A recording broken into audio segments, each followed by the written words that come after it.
think this feels like a good time to talk about our mental health, especially after that last session. So good afternoon, everyone. My name is Christine Birak. I'm a senior health reporter with CBC National News, and it is my pleasure to welcome you all to Safe Space. The main topic we're talking about is prioritizing mental health while getting the story, which feels particularly relevant in this moment in time when we're seeing a lot of our colleagues who are trying to cover the situation in Israel and in Gaza and protests that we're seeing across the country. We are approaching this segment a little bit differently. We have 3 speakers, each of whom are going to take the stage and give a short talk about a different aspect of mental health in the newsroom. And then afterwards, we're going to have a Q&A. So keep your questions ready. Just to let you know, everybody that's on the stage, we have Julia Glover, who is a former journalist and psychotherapist, Dave Seglins, journalist with CBC and mental health advocate, and Anand Ram, who is a producer at the CBC Climate and Science Unit. And Julia is going to be up first. I'm just going to give you a little bit of background. Julia worked in print and television here in Canada before working for Reuters overseas, where she worked in Europe, the Middle East, and Africa. She then completed her training as a psychotherapist in England with a focus on trauma. She is now in private practice here in Canada, and Julia is going to give us her perspective on journalism-aware counseling. Over to you.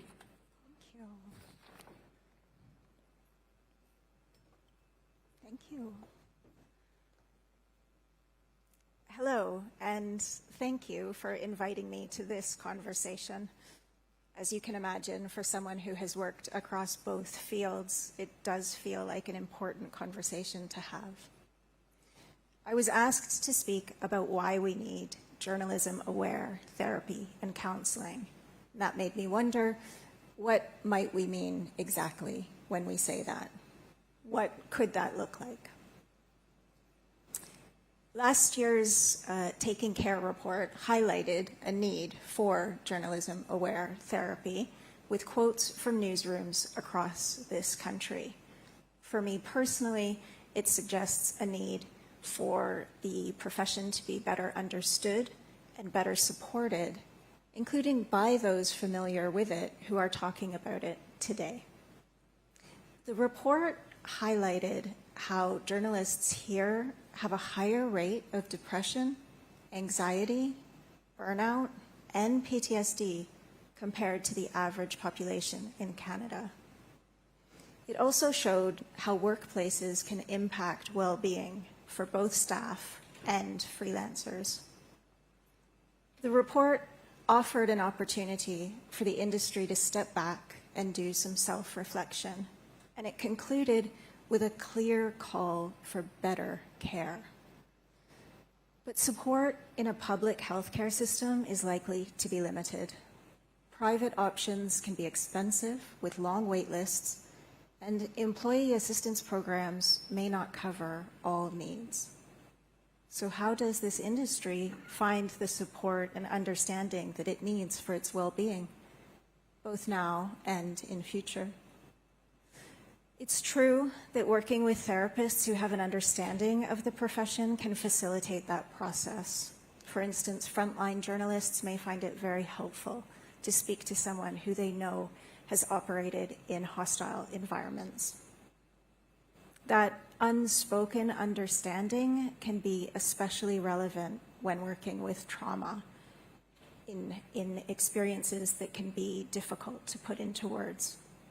Of course, it's not only trauma and frontline journalists, but a knowledge of newsroom operations, a shared frame of reference, and a shared language, all of which can help work in therapy get a little closer to the heart of the matter, a little bit more directly. I want to also say that others may find it equally beneficial to speak to someone who has no knowledge of the profession, so that their story may start from the very beginning. Everyone will respond to experience in their own way, even a shared experience, because we all develop our own way of being in the world and engaging with the world around us. In my experience, most people arrive in the therapy because that way of being they've developed, which may have worked very well for a long time, isn't working so well anymore. The person's profession may be considered part of the work in therapy, and they may have arrived in therapy through an awareness or through something like depression or anxiety or grief or addiction, making that way of being and the difference between what worked and what does not work so well anymore much more apparent. But ultimately, therapy is much more likely to treat the individual person than the profession. So when we speak about an awareness for journalism-aware therapy, I wonder if we might simply be identifying a need for journalists and the organizations they work for to be aware of therapy and open to all of the therapeutic options that can lead to the support and understanding that is required. There will be many possibilities down that path, but I would like to leave you with 3 to consider. Number 1, on an individual basis, journalists can do what they already know how to do, which is to ask questions, including difficult ones at difficult times.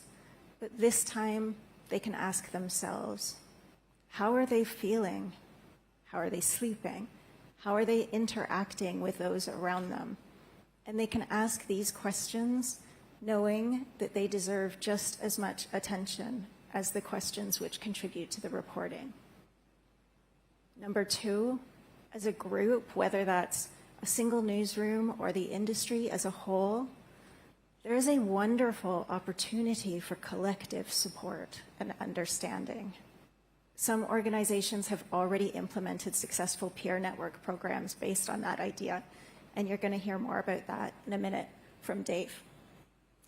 Finally, if anything ever feels too much for either an individual or a group, professional support is also an option, including, if needed, with therapists who understand the profession. In journalism, it is sometimes said that the work can provide a voice for those who would otherwise not be heard. And I would like to suggest that sometimes the most important voice a journalist can listen to will be their own. So if we can create spaces where those voices can also be heard, then I believe in this industry and in this community, the understanding and support will naturally follow. Thank you for listening.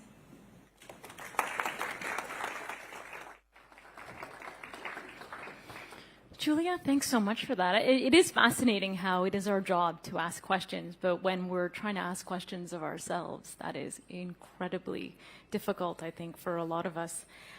All right, I want to introduce Dave Seglins. He's an investigative journalist and well-being champion with CBC News. He is a mental health advocate, as I mentioned, educator, co-author of Taking Care, that report on mental health, well-being, and trauma among Canadian media workers, and he's a fellow of the Dart Centre for Journalism and Trauma at Columbia University. Dave has done a great deal of work on peer support programs and training in the newsroom, and Dave's going to talk to us about why it's okay to not be okay. I hope. Thank you. I don't know. I don't think it is okay to be not okay. Who wants to be not okay? Not many of us. But sometimes we don't feel okay. Let me ask a couple questions. Hello, over there in the corner. Who finds this industry stressful? Oh, they're laughing at me now. This is great. Actually, let me try that again. Who finds this industry not stressful? Yeah, thought so. The funny part is, though, who loves their job? Yeah, Most of us love what we do, and in fact, that's a really good thing because it helps give us resilience and strength and purpose when we are doing jobs that can be tough. Who feels sometimes, though they love their job doesn't love them? Yeah, a little bit. I'm grateful for this space and the questions we can ask in this space, and also Julia citing the Taking Care report, which we did, Matthew Pearson, prof at Carleton, and I did, reported last year. And the reason I wanted to do that report is that we needed a baseline of understanding. Lots of anecdotes, like every newsroom has seen people struggle, but we never had sort of a baseline. And yeah, those findings that we have higher rates in our industry of anxiety, depression, burnout, PTSD, we have to listen to that. We have to wake up and start treating that seriously. Another thing or two that we touched on, and I'll ask this group, who feels that supervisors and managers are looking out for well-being or have the proper tools to be able to? Few hands, that's good, because some of our bosses are really good at this intuitively. But who's had training? Who's had training on mental health and trauma in the news industry? Anyone? A couple hands. So in our Taking Care report, we found that, in fact, 90% of journalism school students had never had any. 85% of newsroom employees, reporters, writers, photographers, camera operators, hadn't received any trauma awareness training, and only 33% of managers and executives said they'd received such training. So I raise all of this because I am going to talk to you about peer support today, but I think the bigger project is we have to become more literate. We have to normalize these conversations, and we have to get smarter, and that means educating ourselves and getting training courses into our newsrooms to start us talking about mental health and what it means, so that we can come up with practices in how we assign stories before we send people out. You know, what are we going to do beforehand? Instead of just saying, go cover this, and if you have a struggle afterwards, go to EAP or go to a counselor. We can do things proactively. Here's a question I like to do in training. How do you know whether your colleagues are doing well or whether they're up for the task? How do you know? You got to ask. You got to talk about it. It's pretty simple, right? But we don't often talk about how are you. It's usually about the story, right? How are we going to get the story? What do you need? You know, what's the deadline? It's all about the story. But if it's a particularly difficult, traumatic story, how about, how are you? Are you good to cover this? Are you aware of what we're getting into? And then what if they're not? What if they say, actually, this is really too close to home for me? What's the protocol in your workplace to say, okay, we'll find somebody else, or I was told not so many years ago, well, that's not the way it works. You can't refuse an assignment. And I was like, well, I'm not refusing an assignment. I'm trying to stand up for my mental health. Anyway, I share all of that because I think that literacy, education, and practical tools are a major solution for news organizations. But also, as Julia alluded to, support. And that can be counseling support. But you know, one of the best things that we have each other. We already have colleagues. What happens after a big push story? What do people do? They work hard, they file, they get to their deadlines, and maybe in yesteryear or pre-COVID, but there was a whole culture of going out for a drink afterwards. Now, I'm not advocating medicating our stress through booze, but that was peer support. That was people getting together, talking through and unloading, because you didn't want to go home and tell people in your household, this was a horrible day I had, but you wanted to talk to your peers. So that was informal peer support.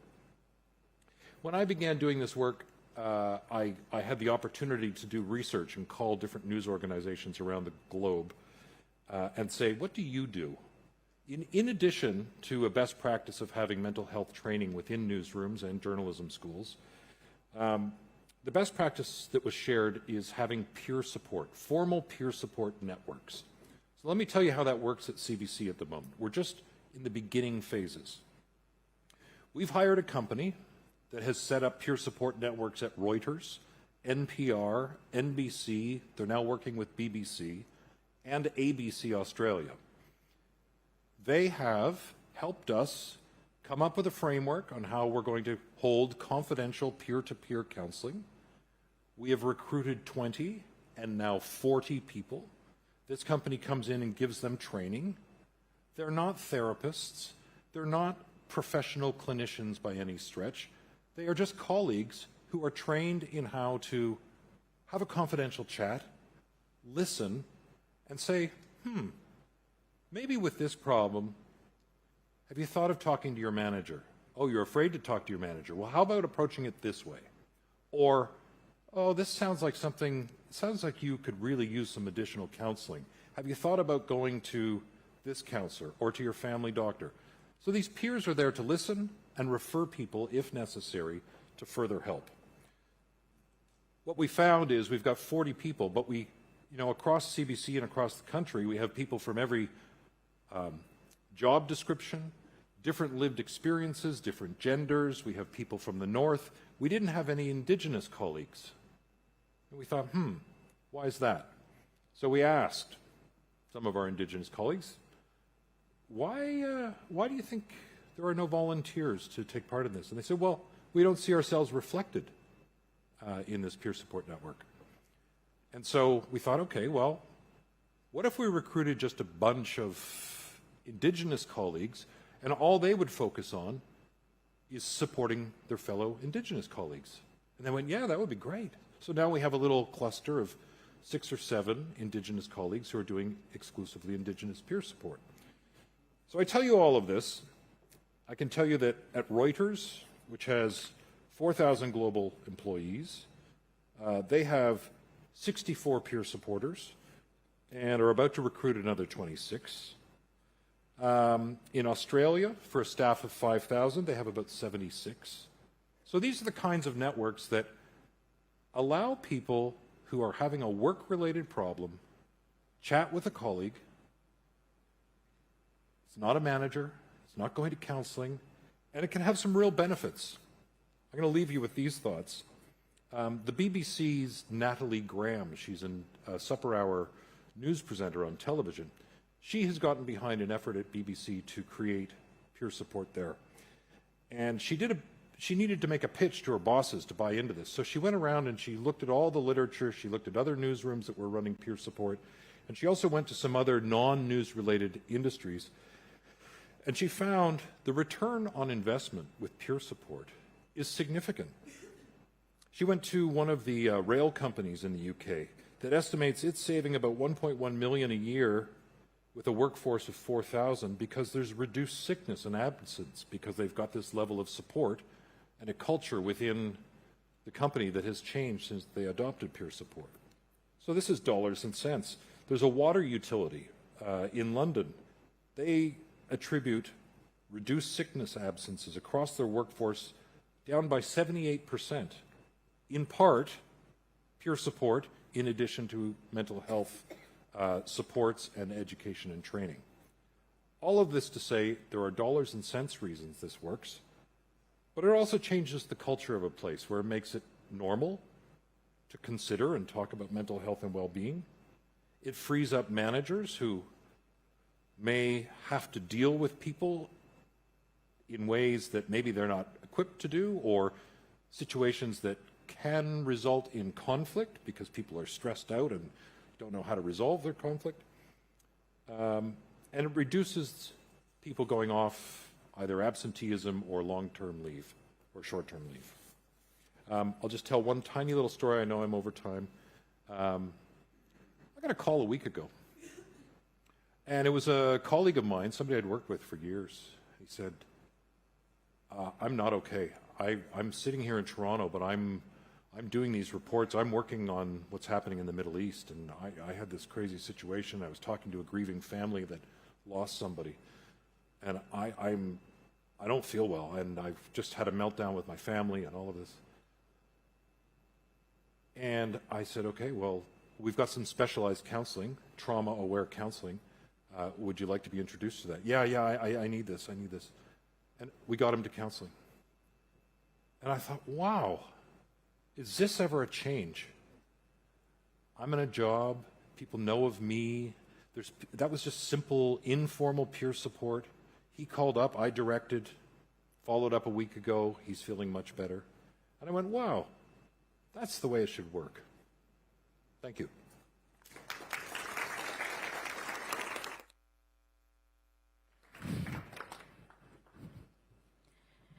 I have to say, it's really remarkable to hear all the payoffs of really helping people along with their mental health. And we'll dig more into this because as a journalist myself, when I heard Dave's story of when he sort of tipped over to maybe something is wrong, it is quite remarkable how it sneaks up on us. And we kind of think, isn't this supposed to be part of the job? That I'm under a lot of stress, and if I'm not coping with it, then that's a problem for me. But hearing what's happening in newsrooms around the world is also quite remarkable, and hopefully it spreads even further. All right, I next up want you to welcome Anand Ram. He's a producer with the Science and Climate Unit at CBC News. He previously led that team as well as the health unit that I work for, and has worked for CBC News, The National, for a decade. Anand, over to you. You're going to talk about, I'm just reading what was written here, but incorporating trauma awareness into the assignment and storytelling process. I'm going to hopefully not piss off the camera. I'm going to stand over here, talk to some of these people all crowded over here. Hi, I'm Anand, and as Christine said, I led 2 units at CBC News. One was the health unit, and the other was the science and climate unit. And you might think, okay, I don't send Christine into war. I don't send people to cover crime. What can I sort of bring to this conversation? At least that's what I thought. And the idea was, between COVID and climate change, there is a lot of repetitive strain. There is a lot of ways where mental health challenges and the added strain of doing the sort of day after day evidence-based reporting can wear away at you. So there's something to be said there. But as Dave just mentioned, I did that job for 2 years, and before that I was a producer. A lot of us who arrive at assignment know the job. We know what journalists have to do.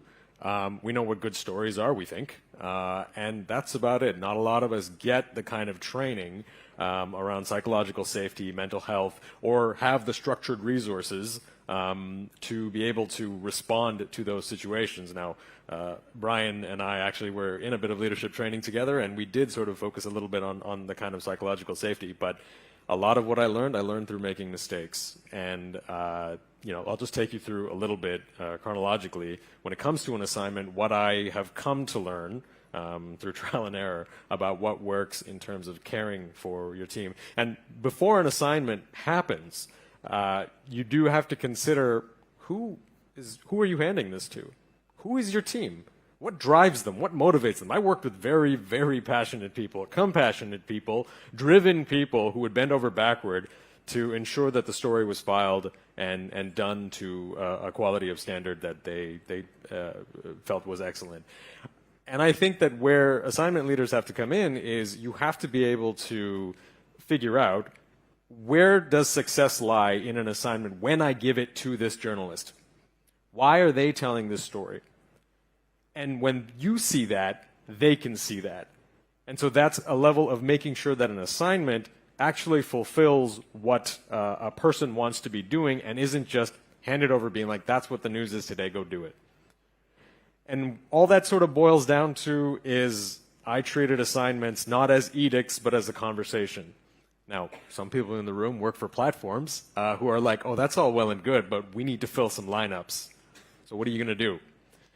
Again, it's a form of respect and clarity, because what you're trying to provide your journalist with is clarity. You're trying to say, this is what I think we can do with this story.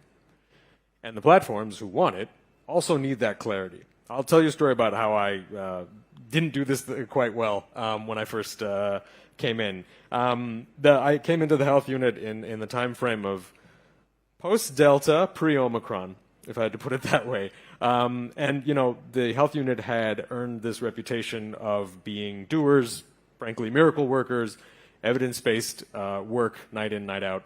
And, they were sought after.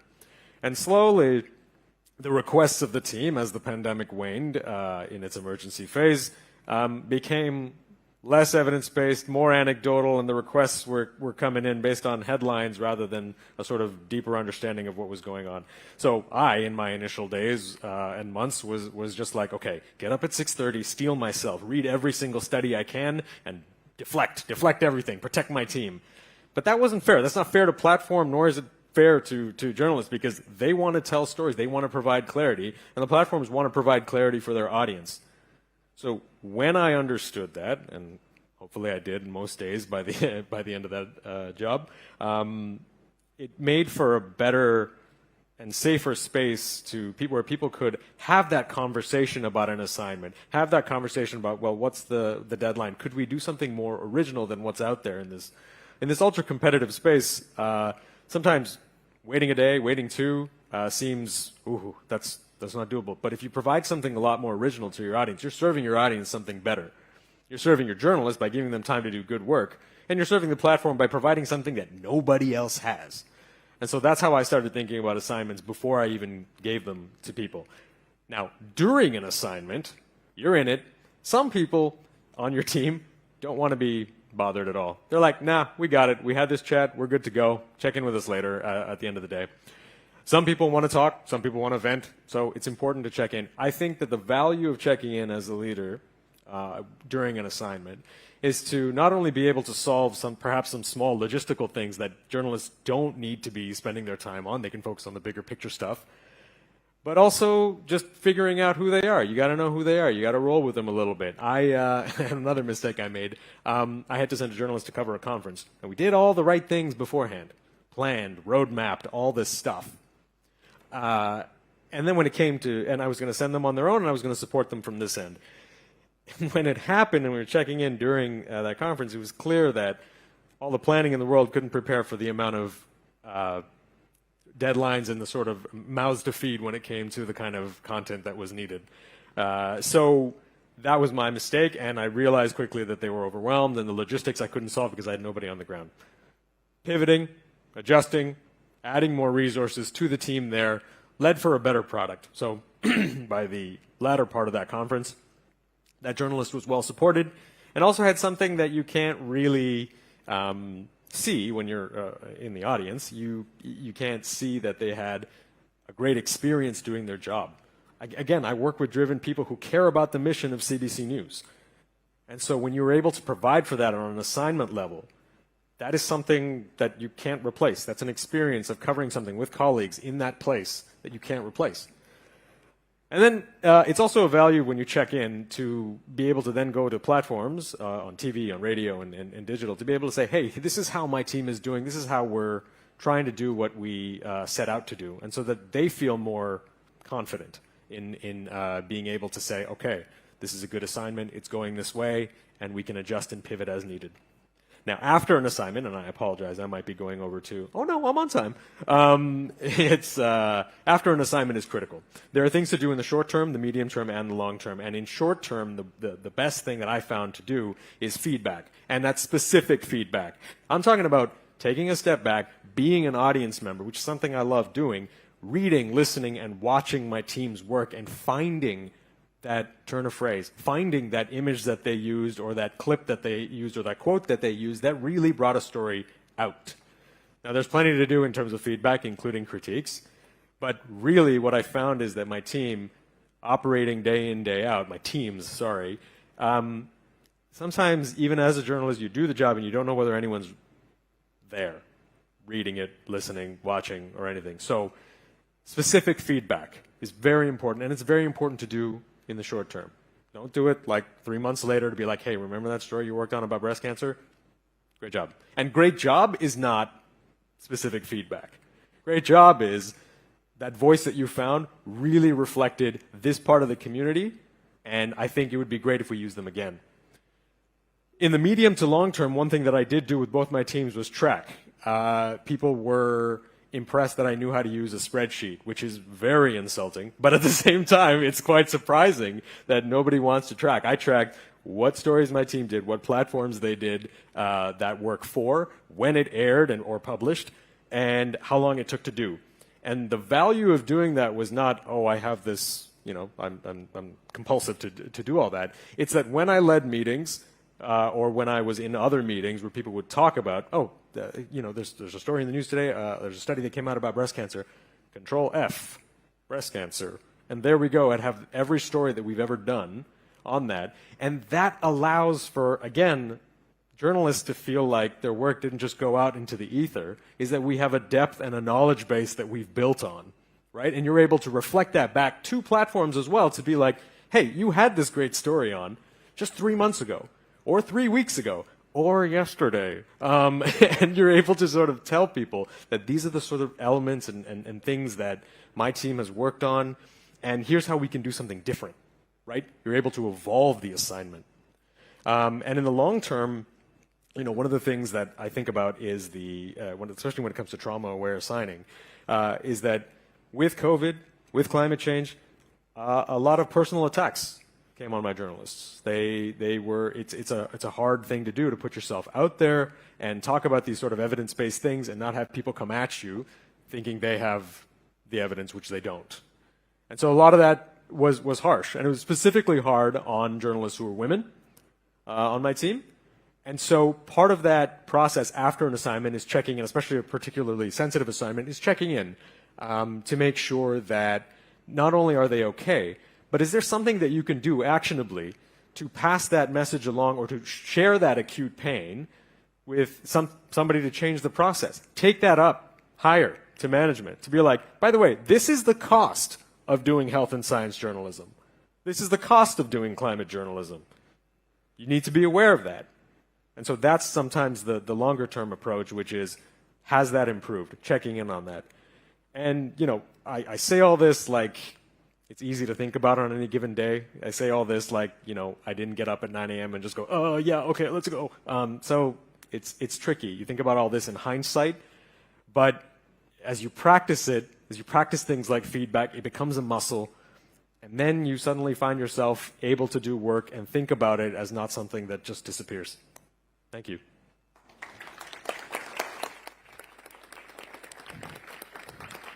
Thanks, Anand. I have to say, listening to you is sort of like looking back on the last couple of years within our unit. And I have to say, to Anand's credit, he did all of those things. He gave us feedback. He watched what was happening over the course of the pandemic. He asked us questions. He was always there. And I thank you very much for that. And I'll just say on a personal note, there did come a point in your time when I was there that I felt burnt out. It had been 2.5 years, probably 200 stories on COVID.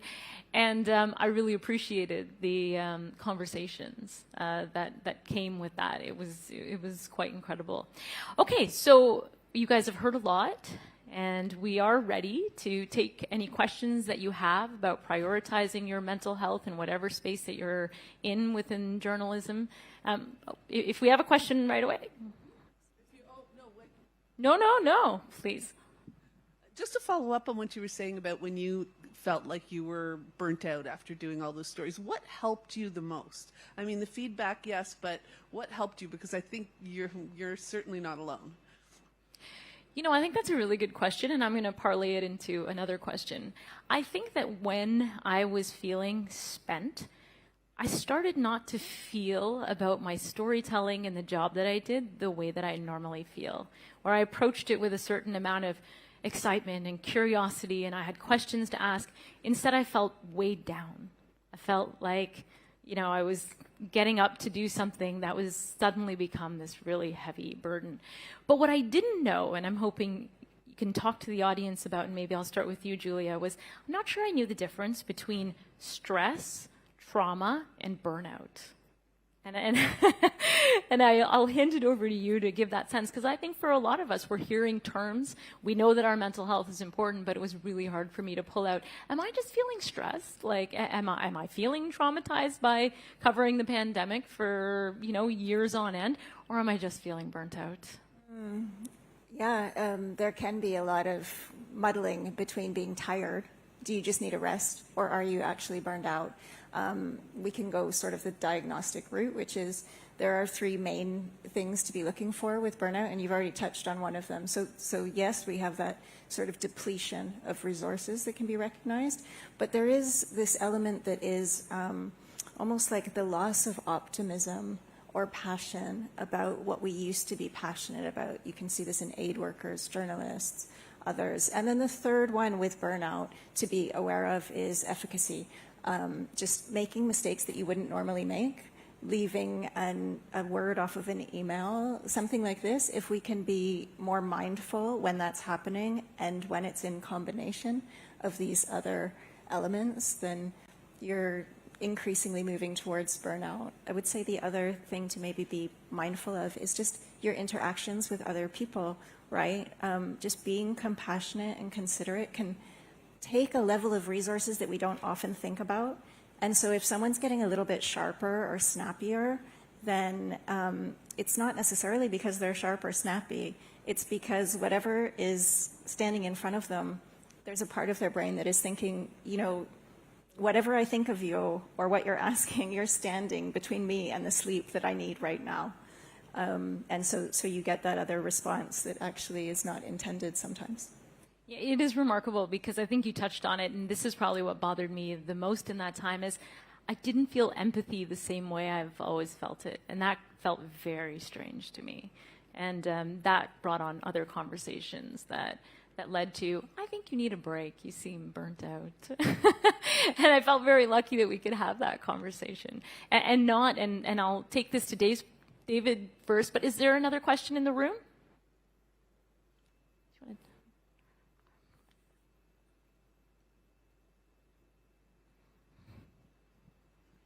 Maybe just a statement. I'm about addiction. I'm a recovering news director, and I work in substance use and addiction now, and I volunteer for one of the shelters. And this has sort of separated the mental health and the addiction part, but since COVID especially, there's been such a intersectionality between the two, and people are self-medicating. So to deal with those stress, you know, I'll just have an extra glass of whatever. And I would just let you know that more than 80% of people with substance use disorders or problematic substance use are high functioning. They're employed, they're housed, they're not the guys who hang out around the mission and the shelters. They're your colleagues. And so just make sure that your human resources department has a clear and way of dealing with that, that you're aware of it, because sometimes it's burnout, sometimes it's stress, and sometimes it's somebody who's dealing with substance use problems. I think that's an excellent point, and I'm glad you bring it up, because I think for journalists in general, there is sort of this backstory of we, you know, work hard, play hard, and the drinking is part of it. And Dave, I'll just bring you in there. You know, you had mentioned the going out after work and going to the bar. Do you think there were times that maybe, are times changing a bit? I mean, I don't know that I don't want to say this as directly, it is good that people get together and talk, but do you think that things are changing in terms of how we should be communicating with one another? I don't know. You guys tell me. I think, well, it's changed for me, I'll tell you. I was a guy who medicated my stress for many years, and I quit drinking 5 years ago because it wasn't really solving my stress problems. I'll have a drink once in a while. I'm not a total abstainer all the time, but maybe 2 or 3 beers a year. I think COVID disrupted some of our social activities to the point that people weren't going out to bars as much anymore. I think there's a bit of a generational change. But no, I actually think that booze and alcohol are still a